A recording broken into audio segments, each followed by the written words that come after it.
Chapter 7 of The Princess Passes. This recording is in the public domain. The Princess Passes, by C.N. and A.M. Williamson. Chapter 7. At last! A jack-o'-lantern, a fairy fire, a dare, a bliss, and a desire. Bliss Carman. Here a great personal deed has room. Walt Whitman. The further I penetrated into the mountains, the more like a vast engineering workshop did the long Alpine valley become. Yet, curiously enough, instead of destroying romance, this gave a certain majestic romance of its own, the romance of man's struggle to conquer the stupendous forces of nature with his science.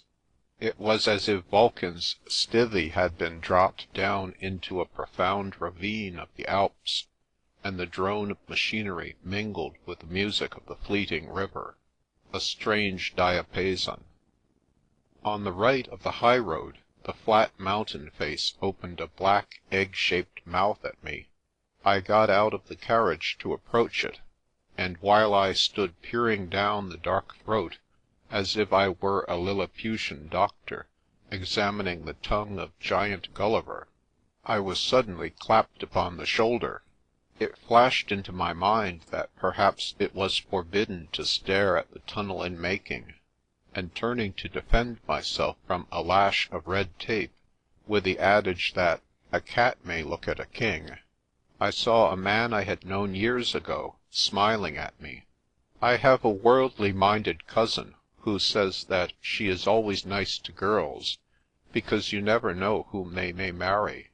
It might be equally diplomatic to be nice to foreigners who are at Oxford with you, because you don't know that they may not become famous engineers, able to show you interesting things when you visit their country.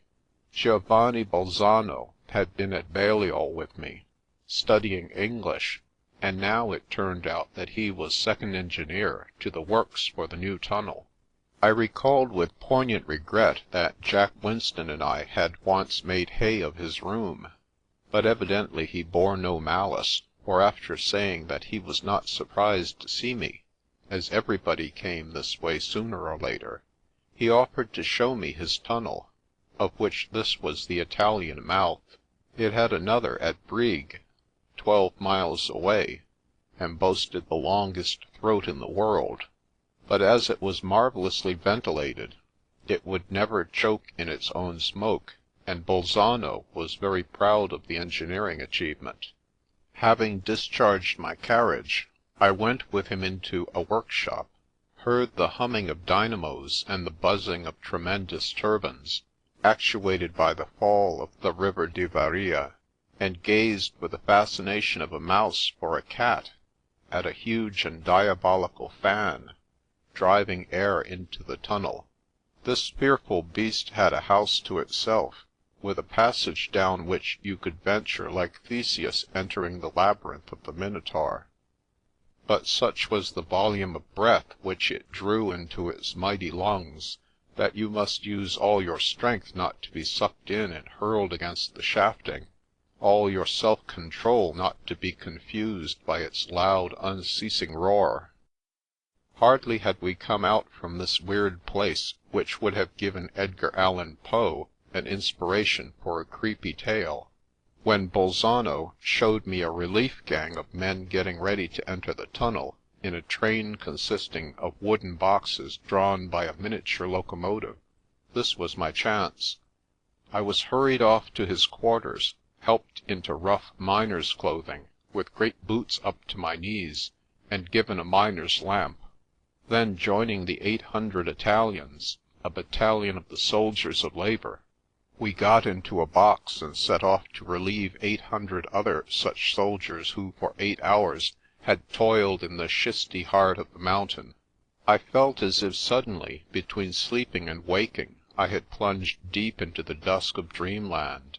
We rumbled through a lofty egg-shaped vault lined with masonry, lighted waveringly, with strange play of shadow, by our many lamps. This phase of the dream seemed to last a long time, and then the train of boxes slowed down, for we had reached the danger point, a part of the tunnel where the hidden genii of the mountain had planned a trap to upset all geological expectations. Having allowed the engineers to penetrate thus far, they had suddenly flooded the tunnel with cataracts of water from fissures in the rock, and had laughed wild, echoing laughter because they had contrived to delay the work for a year, and cause the spending of much extra money.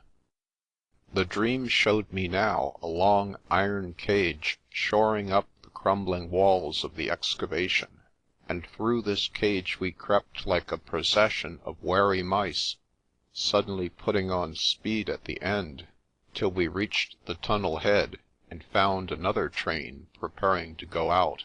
Here the dream flung me into a teeming inferno of darkness and lost spirits, who, spent with 8 hours' monotonous toil in this circle, had dropped asleep, sitting half naked in the line of boxes which would bear them away to a spell of rest. They had fallen into pathetic attitudes of collapse, some lying back with their mouths open, some resting their heads on folded arms, some drooping on comrades' shoulders. As our trainload of activity came to a stand, this other trainload of exhaustion rumbled slowly away, the smoky lamps glinting on polished olive-coloured flesh, on hairy arms, and swarthy faces shut to consciousness.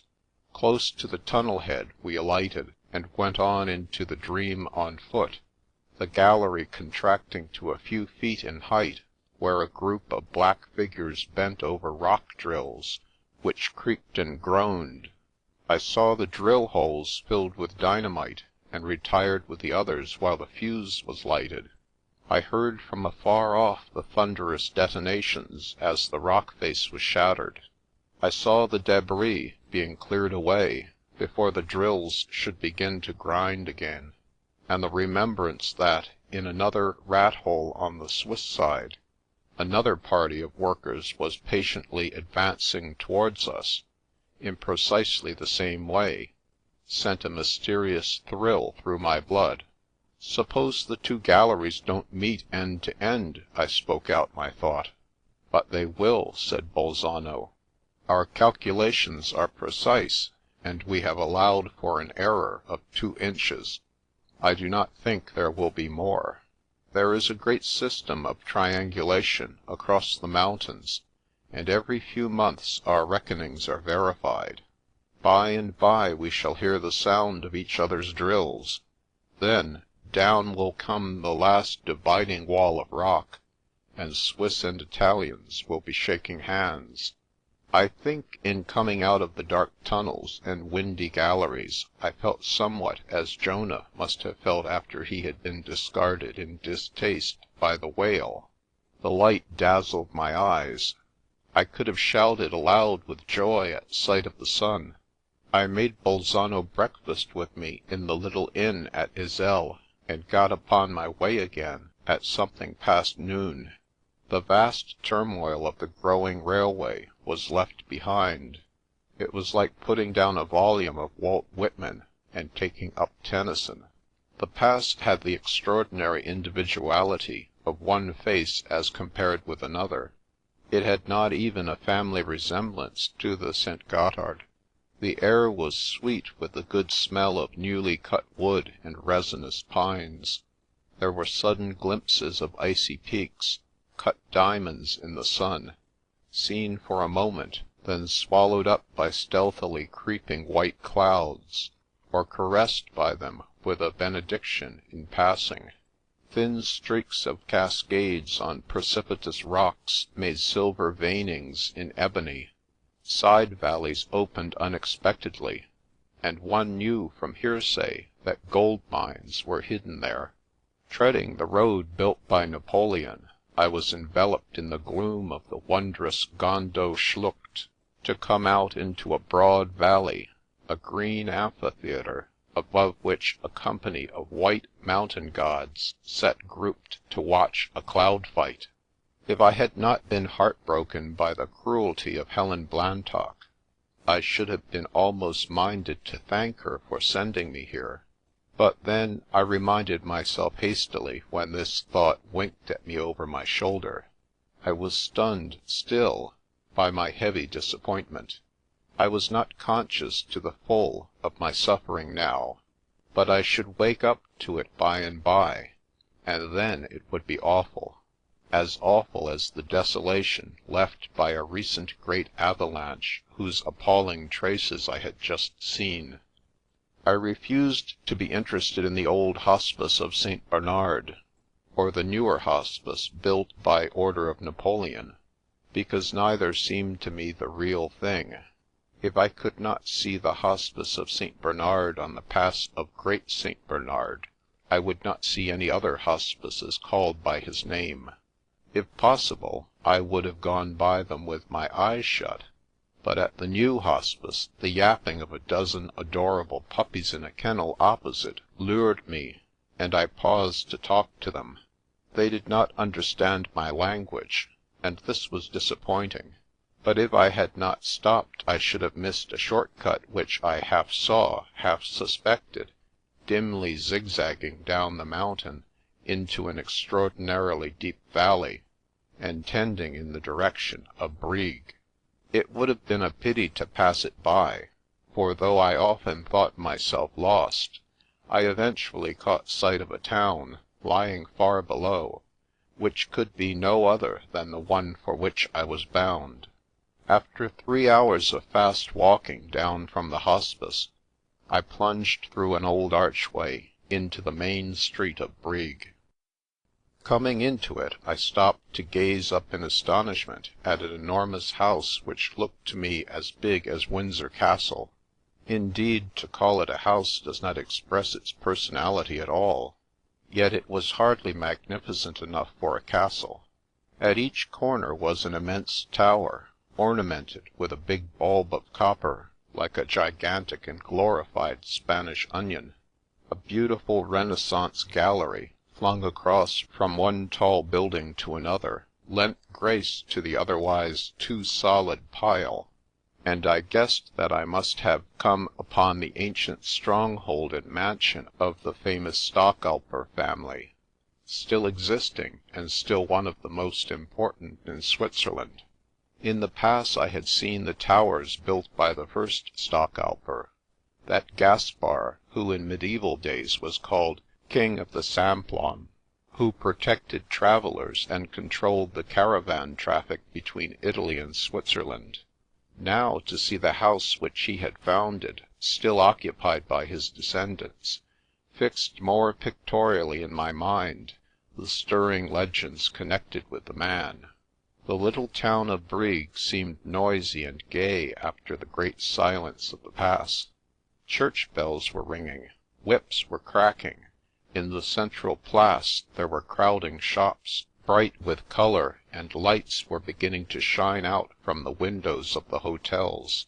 I was to meet the Winstons at the Hotel Couronne, and as I ventured to show my travel-stained person in the hall, I was greeted by a vision. Molly, in white muslin, dressed for dinner. "What, you already?" she exclaimed. "You must have come over the pass by steam or electricity. We didn't expect you for an hour. We've lots to tell you, and oh, I've bought you a sweet revolver, which you are always to have about you on your walking trip, though Jack laughed at me for doing it. But now, for your adventures." In a few words I sketched them, and learned that the motor had again pulled wool over the eyes of the law. Then Molly must have seen in mine that there was a question which I wished but hesitated to ask. If a man may have a beam in his eye, why not a mule? "We've been interviewing animals of various sorts for you all day," she said. "I've had a kind of employment agency for mules, and have taken their characters and capacities. But—" "There's a but, is there?" I cut into her ominous pause. "Well, the nicest beasts are all engaged for days ahead, or else their owners can't spare them for a long trip, or else they're too young, or else they're too old, or else they're hideous. At least there's one who's hideous, and I'm sorry to say he's the only one you can have. 'Twas ever thus, from childhood's hour." " But the landlord says there are dozens of mules at Martigny." " A mere mirage." " No, he has telephoned. But you'll look at the one here, I suppose, if only as a matter of form. I think he's outside now." " Let him be brought before me," I said, with the air of a tyrant in a melodrama. And by the way, I have always thought it would be very pleasant being a tyrant by profession.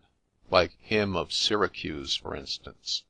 You could do all the things you wanted to do without consulting the convenience of anybody else, or having it on your conscience that you hadn't. At this moment Jack appeared. It seemed that he had been putting the mule, the one available mule, through his paces, and the wretched fellow was laughing. " It's not funny at all," said I, thinking it was the situation which amused him. But Jack explained that it wasn't that. " It's the brute's tail," said he. " When you see it, you'll know what I mean." I did know, at sight. The organ, if a mule's tail can be called an organ, had mean proportions and a hideous activity which expressed to my mind a base and depraved nature. Had there been no other of his kind on earth, I would still have refused to take this beast as my companion, and after a few moments' feverish discussion, it was arranged that after all we must go through the Rhone Valley tomorrow to Martigny. But the Rhone Valley, radiant in morning light, heaped coals of fire upon my head. I had maligned perfection. There was all the difference between the country between Brig and Martigny, seen from a railway carriage window and seen from a motor car, that there is between the back of a woman's head when she is giving you the cut direct, and her face when she is smiling on you. The Rhone Valley tame, the Rhone Valley monotonous. It was poetry ready for the pen of Shelley, and a scene for the brush of Turner. The little towns sleeping on the shoulders of the mountains, or rising turreted from hardy rocks bathed by the golden river. The peeps up cool lateral valleys to blue glaciers. The near green slopes and distant waving seas of snowy splendour left a series of pictures in the mind. And best of all was Martigny's tower pointing a slender finger skyward from its high hill. Late in the afternoon, as the car whirled us into the garden of the Hotel Mont Blanc, we came face to face with two mules. They had brought back a man and a girl from some excursion. The landlord was at the door to receive his guests. Jack, Molly, and I flung the same question at his head, at the same moment. Was the situation as it had been when he telephoned? Could I hire a mule and a man? Not for a day or two, but for a long journey. A journey half across the world, if I liked. The answer was that I might have 5 mules and 5 men, for a journey all across the world, if it were my pleasure. It sounded like a problem in mental arithmetic, but I thanked my stars that there seemed no further need for me to struggle over its solution. End of chapter 7.